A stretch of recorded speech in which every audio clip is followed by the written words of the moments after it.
നാരായണം നമസ്കൃത്യ നരം ചൈവ നരോത്തമം ദേവീം സരസ്വതീം വ്യാസം തതോ ജയമുദീരയേ. അർത്ഥശാസ്ത്രമിദം പുണ്യം ധർമ്മശാസ്ത്രമിദം പരം മോക്ഷശാസ്ത്രമിദം പ്രോക്തം വ്യാസേനാമിത ബുദ്ധിനാ.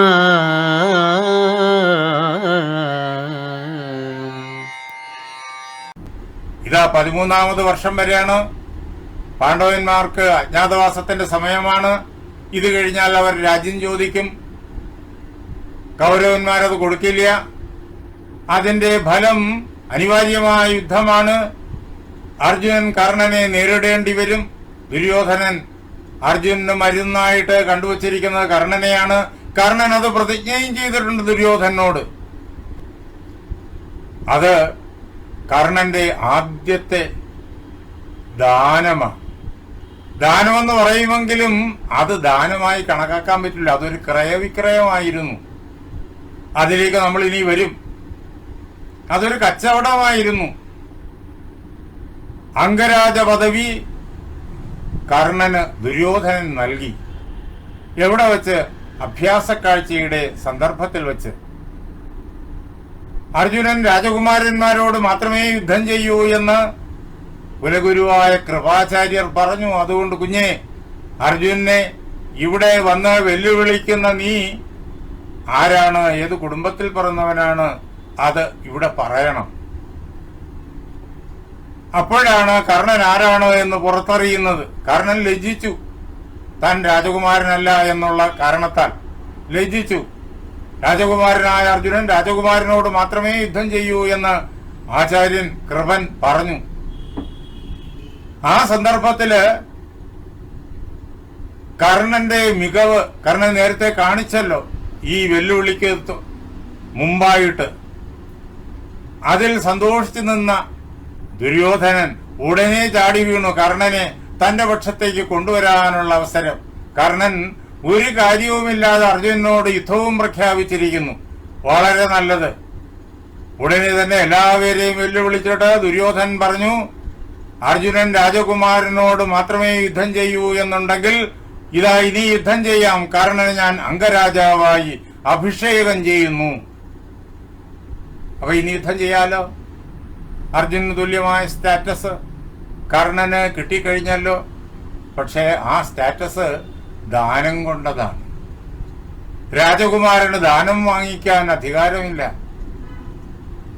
ദാനം കൊടുക്കാനേ അധികാരമുള്ളൂ. രാജാവിനും ദാനം വാങ്ങാൻ അധികാരമില്ല.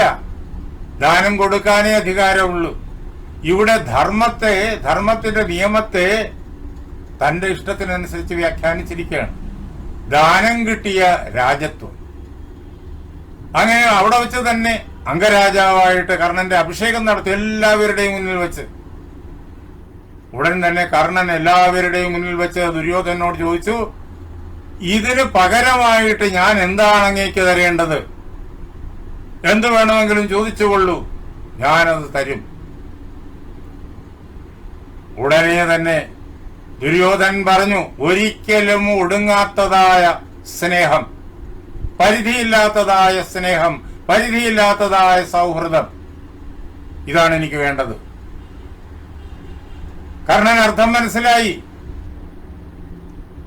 കർണൻ പറഞ്ഞു, ഞാനിതാ വാഗ്ദാനം ചെയ്യുന്നു, ഒടുങ്ങാത്തതായ സ്നേഹം, സൗഹൃദം ഞാനിതാ വാഗ്ദാനം ചെയ്യുന്നു.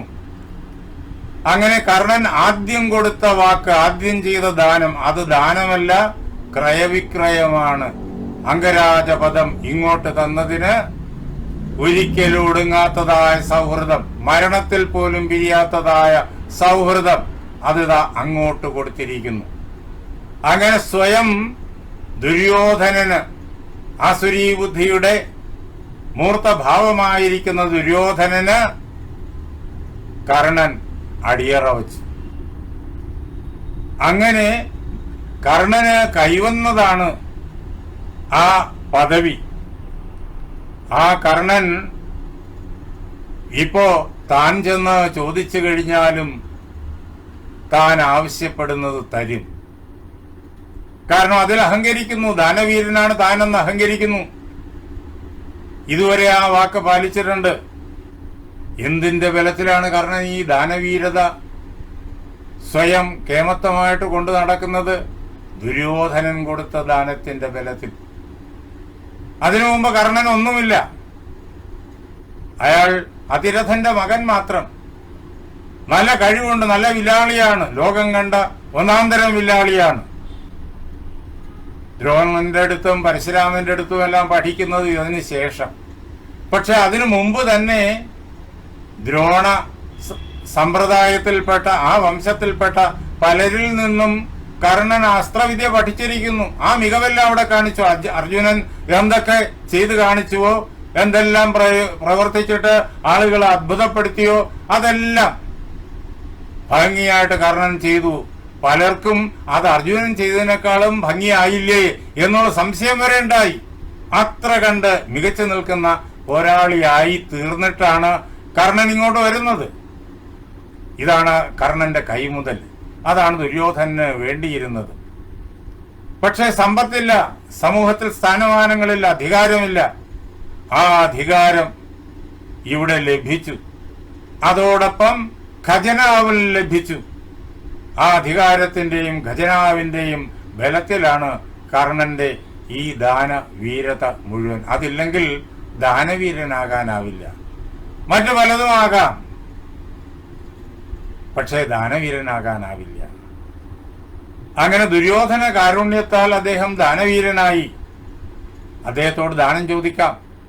എന്താ ദാനം ചോദിക്കേണ്ടത്? ഇതുവരെ എല്ലാവരും സമ്പത്തും അതേപോലുള്ള പല പല കാര്യങ്ങളും ഒക്കെയാണ് ചോദിച്ചിട്ടുള്ളത്. താൻ എന്താ ചോദിക്കാൻ ഉദ്ദേശിക്കുന്നത്? കവചവും കുണ്ടലവും. കർണൻ തരുമത്. അത് കർണന്റെ സ്വഭാവമാണ്. അതാണ് പാണ്ഡൂനാം ഹിതകൃത് ചക്രഃ.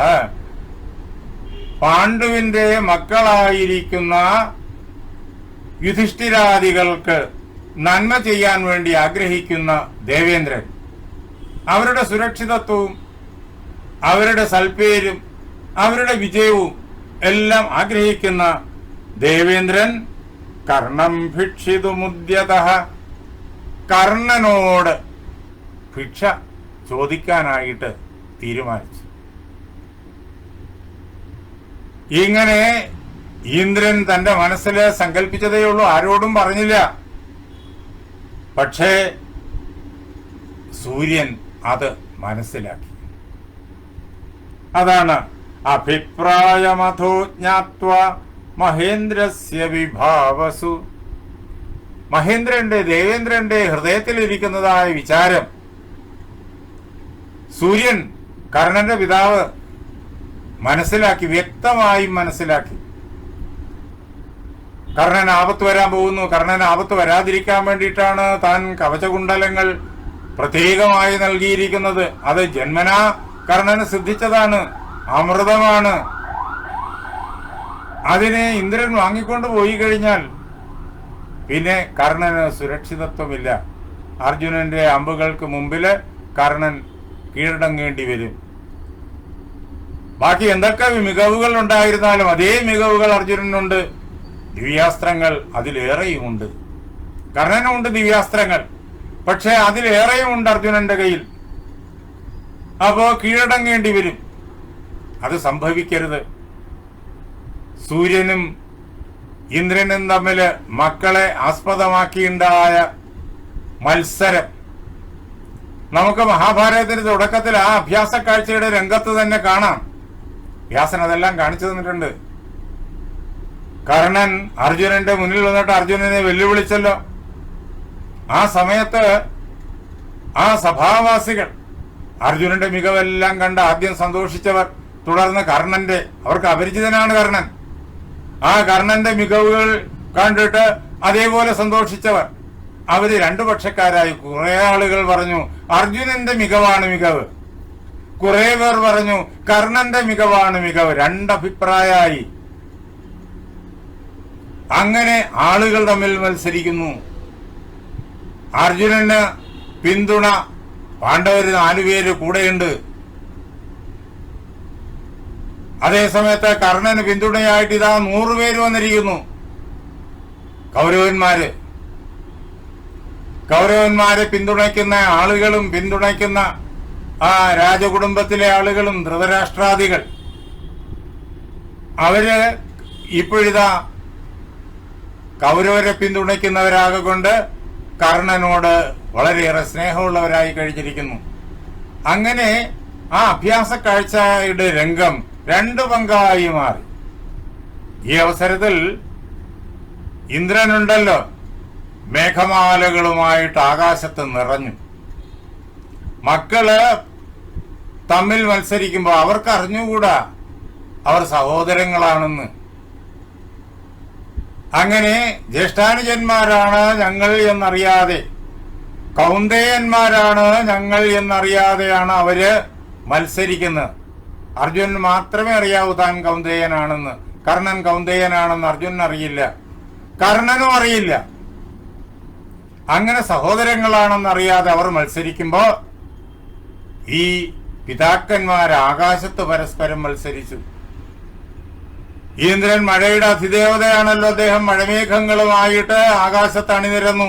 അർജുനന്റെ പുറത്ത് മേഘഛായ പടർന്നു. ഉടനെ തന്നെ സൂര്യൻ എന്ത് ചെയ്തു? ജ്വലിച്ചു. കർണ സമീപത്ത് നിന്ന് ആ മേഘഛായ കർണന്റെ പുറത്ത് വീണിരിക്കുന്നു. അത് വീഴാൻ പാടില്ല. ആകാശത്ത് സൂര്യൻ പ്രകാശിച്ച് ആകാശത്ത് കർണന്റെ പുറത്ത് ആ മേഘഛായ വീഴ്ത്തിയ മേഘങ്ങളെ അവിടെ നിന്നിട്ട് അദ്ദേഹം ചൂടുപിടിപ്പിച്ച് പറത്തിക്കളഞ്ഞു. അപ്പോഴേക്കും കർണന്റെ പുറത്ത് സൂര്യപ്രകാശം വീണു. 2 പിതാക്കന്മാർ ആകാശത്ത് നിന്ന് മത്സരിച്ചു. മക്കള് ഭൂമിയിൽ നിന്ന് മത്സരിക്കുമ്പോ 2 പേരെയും തിരിച്ചറിയുന്ന ഒരാൾ അവിടെ ഉണ്ടായിരുന്നു. വേറെ ആരുമല്ല, 2 പേരെയും പ്രസവിച്ച അമ്മ കുന്തി തിരിച്ചറിഞ്ഞു. ആ നിൽക്കുന്നത് തന്റെ ആദ്യത്തെ മകനാണ്, കർണനാണ്. താൻ ഒഴുക്കിവിട്ട കർണൻ, അപമാനഭാരം കുടുംബത്തിന് വരാതിരിക്കാൻ വേണ്ടി താൻ ഒഴുക്കിവിട്ട കർണൻ. ഒരമ്മയ്ക്ക് സഹിക്കാനാകുമോ ഇത്? മക്കൾ തമ്മിലറിയാതെ പരസ്പരം കൊല്ലാനായിട്ട് വെല്ലുവിളിക്കുന്നു. 2 പേരും മോശക്കാരല്ല. 2 പേരുടെയും വീരതയ്ക്ക് ആസ്പദം ഈ അമ്മ തന്നെയാണ്. കുന്തിയുടെ മക്കൾ ആരും തന്നെ മോശക്കാരല്ല. അപ്പോ ആ അമ്മ തടയാൻ പറ്റുമോ? ആ അമ്മയ്ക്ക് ഈ മക്കളെ, നിങ്ങൾ സഹോദരങ്ങളാണ്, നിങ്ങൾ പരസ്പരം കൊല്ലരുത്, യുദ്ധം ചെയ്യരുത് എന്ന് വിളിച്ചു പറയാൻ പറ്റുമോ? അങ്ങനെ വിളിച്ചു പറയണമെന്ന് ആഗ്രഹമുണ്ട്, പറ്റുമോ? സാധിക്കില്ല. എങ്കിൽ പാണ്ഡവന്മാർക്ക് ആ ഹസ്തിനാപുരത്ത് പിന്നെ സ്ഥാനം ഉണ്ടാവില്ല. അതുകൊണ്ട് രഹസ്യമായി വെച്ചേ പറ്റൂ. ആ അമ്മ തളർന്നു വീണു അവിടെ. അങ്ങനെ ആ മക്കളെ പ്രസവിച്ച അമ്മ തളർന്ന് അവിടെ ആ വേദിയിൽ വീഴുമ്പോ കണ്ടു നിന്നവർക്ക് കാരണം മനസ്സിലായില്ല. വിതുരർക്ക് ഏതാണ്ട് മനസ്സിലായി എന്ന് നമുക്ക് പ്രതികരണത്തിൽ നിന്ന് പിടികിട്ടും. ആ അവസരത്തില് പിതാക്കന്മാര് ആകാശത്ത് നിന്ന് മത്സരിച്ചു. ആ മത്സരം ഇതാ ഇവിടെ അന്തിമമായ യുദ്ധത്തിന് മുമ്പായിട്ട് സംഭവിക്കുകയാണ്. ഇത് ത്രേതായുഗത്തിൽ തുടങ്ങിയ മത്സരമാണ്. ഹരിനാമകീർത്തനത്തില് എഴുത്തച്ഛൻ വളരെ മനോഹരമായിട്ട് നമ്മെ അത് പാടിക്കേൾപ്പിച്ചിട്ടുണ്ട്.